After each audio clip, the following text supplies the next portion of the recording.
Alright guys, today I have a ZTE Maven 2 model Z831 Android version 6.0.1, so it's got the latest update as of October 2017. As you can see, this device is Google account locked. If you have something similar or facing the similar problem, I want to be showing you guys how to completely remove it, and you should be back to using your device in no time. What you're going to do first is connect to Wi-Fi. Once you have done so, you're going to proceed with 2 fingers on the screen. Continue touching the screen until you hear a beep to enable accessibility mode. Accessibility mode enable. Accessibility tutorial. When exit button. Exit button. Exit button. Exit button. Exit button. Welcome. Now, depending on what model ZTE phone you have, sometimes you would have to press volume up and down at the same time to enable talkback. But in my case, I would have to enable that. So if you can press that, hold tight, and while I explain the rest. But if that doesn't come up, if talkback doesn't come on or disable, yeah, that's what I meant. If it doesn't disable using volume up and volume down at the same time, then you would have to follow this step. You would have to make an L on the screen. English button.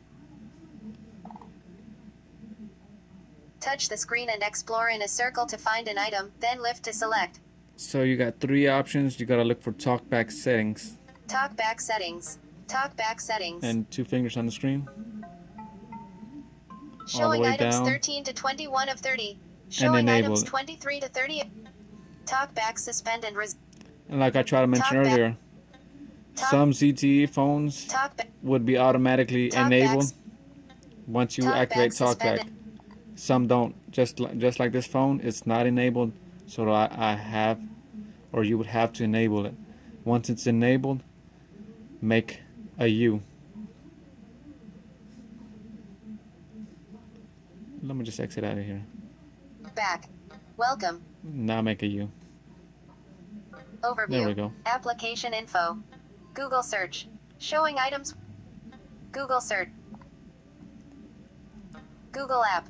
Now once you're here in the Google screen, now you can use volume up and volume down. Alert suspend talkback. Are you sure you want to disable button. Talkback to make maneuvering the screen more easier. And again, some ZTE phones are different. Some, if this is the same model that you're using, so just follow these steps. But some are different. What you're gonna do now is type Android. Sorry, I'm having a hard time.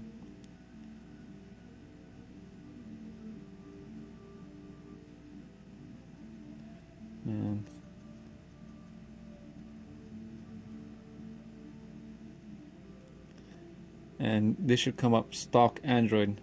Now if you're on a ZTE phone that the stock Android doesn't show up, this video is not gonna help or not work for you, so I'd rather just save you some time. But if it does show up, just keep watching the video. So once you get stock Android to come up, and you will be here on the home screen.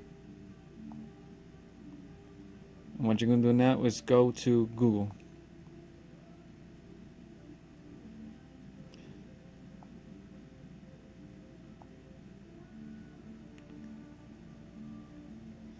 The reason I'm saying is look for another video. If stock Android doesn't come up, is because I'm still currently working on one and stock Android doesn't come up, so I'm still trying to figure out how to bypass Google on.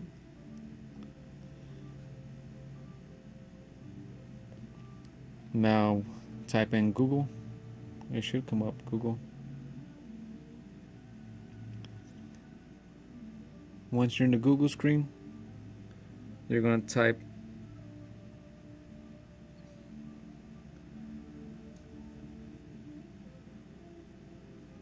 this phone is a little slow. You're going to type test DPC.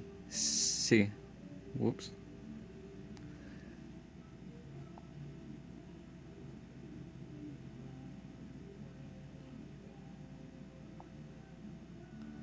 I don't even know why I did that. But anywho, just go back. Just type in test DPC and look for the one that says 3.011 APK. It should be the first one that comes up, apkmirror.com.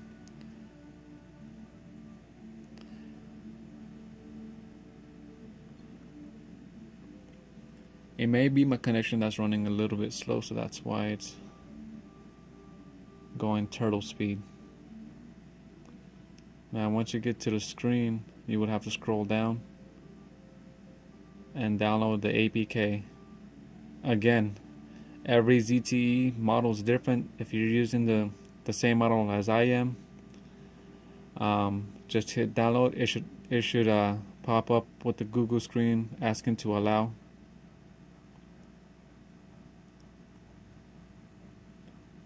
Here we go. And okay.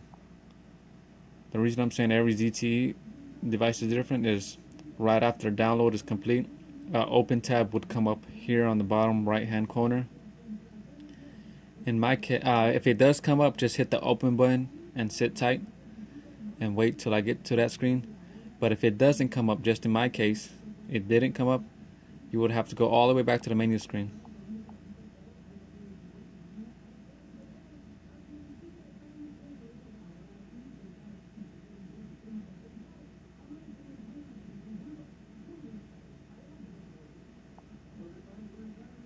Here we go. Once here, we're back at the main menu screen.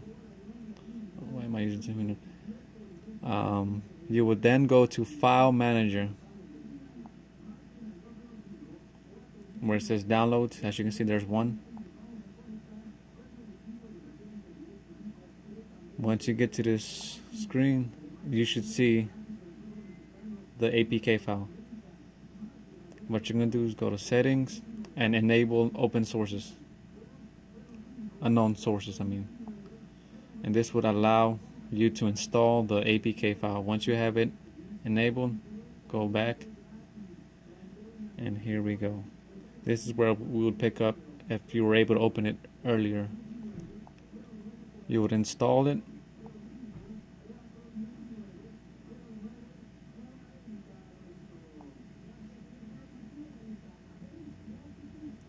Now this APK is crucial. If you were to factory reset the device without installing this first, you would be back to square one, where you would have to know the email and password. But once you have this installed, you would no longer need email and password. You can factory reset it. Set up device owner. There we go.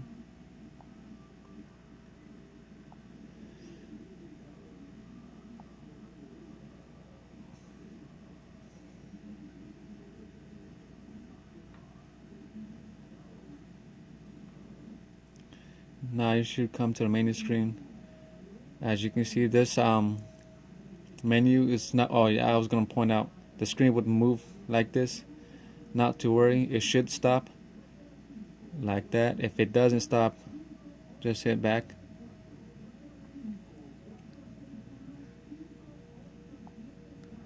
And then go back into the menu if it didn't stop. Now you go to Settings and back up and reset, and factory reset the phone. Once you do this, your phone should then let you connect to Wi-Fi. It's optional. You can then proceed and continue to the menu screen. I would recommend another factory reset just in case the account is still attached to it. It shouldn't be, but just in case, I always do another Google or a factory reset just in case. If you found this video helpful, don't forget to like and subscribe, so that way I can start building my fan base. Well, thanks for watching.